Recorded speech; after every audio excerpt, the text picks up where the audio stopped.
నమస్తే దోస్తులు. నేను డిసెంబర్ 26 నుంచి 30 వరకు జరిగిన India versus Australia border Gavaskar trophy 4వ టెస్ట్ గురించి మాట్లాడుతున్నా. ఇండియా ఓడిపోవడానికి ఇద్దరు కారణం. ఒకడు విరాట్ కోహ్లీ అయితే రెండోది రిషబ్ పంత్. ఇక రోహిత్ శర్మ వాళ్ళ గురించి వదిలేయండి, వాళ్ళు ఎప్పుడు సింగిల్ డిజిట్లో అవుట్ అవుతారు.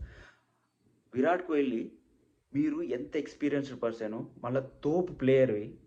8 ఇన్నింగ్స్ అంటే నేను ఫస్ట్ టెస్ట్ కానించి నిన్ను ఆఫ్ సైడ్ బాల్ వేసి అవుట్ చేస్తారు.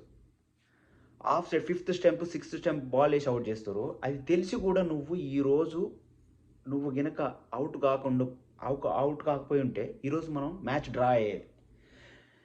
అదే అన్ని అప్పటి వరకు వచ్చి ఆఫ్ సైడ్ బాల్ అని వదిలేసి ఆ బాల్ గెలికినావు, కథం నువ్వు పోయినావు. రిషబ్ పంత్ వచ్చిండు, అమ్మయ్య లంచ్ మొత్తం ఆడారు. లంచ్ తర్వాత లంచ్ నుంచి టీ వరకు మొత్తం మంచిగా ఆడారు. అమ్మాయి మనం డ్రా అవుతుంది అనుకున్నాం.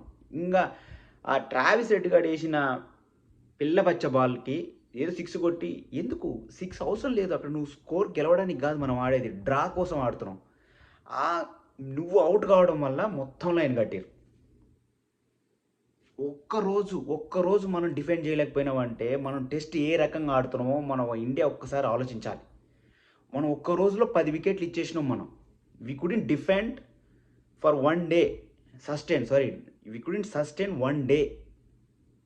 ఎట్లన్నా ఈ టెస్ట్ చచ్చిపోతుందన్న. మాలాంటి టెస్ట్ ఫ్యాన్స్కి ఎంత డిసప్పాయింట్మెంట్ అంటే అంత డిసప్పాయింట్, ఎంత ఫ్రస్ట్రేషన్లో మాట్లాడుతానంటే 4 టెస్టుల తర్వాత కోహ్లీ అన్న నువ్వైతే సేమ్ అవుట్ అవుతున్నావు అన్న, నీకు దండం పెడతా. ఆఫ్ సైడ్ బాల్ ఆపేసాయి. నెక్స్ట్ టెస్ట్ అన్న ఆడి గెలవండి. ఈ అమ్మాయి వరల్డ్ కప్ ఫైనల్కి పోకపోయినా పర్లేదు, కానీ మీకు దండం పెడతా. నేనైతే very disappoint. I'm huge fan of test cricket. ఈ దయచేసి ఇండియా ఫ్యాన్స్ దృష్టిలో పెట్టుకొని టెస్ట్ని బ్రతికించండి అన్న. మాలాంటి ఫ్యాన్స్ని ఇంకోసారి టెస్ట్ చూడాలనిపించేలా చూడండి. ఆల్రెడీ న్యూజిలాండ్ వైట్ వాష్ చేసిపోయింది మన దగ్గరకు వచ్చి. ఒక్కడే ఒక స్పిన్నర్ మొత్తం వికెట్లు తీసిండు, పటేల్. మనం వేర్ వీఆర్ గోయింగ్. టెస్ట్ అనేది చచ్చిపోతుంది. ప్లీజ్ ఆడండి.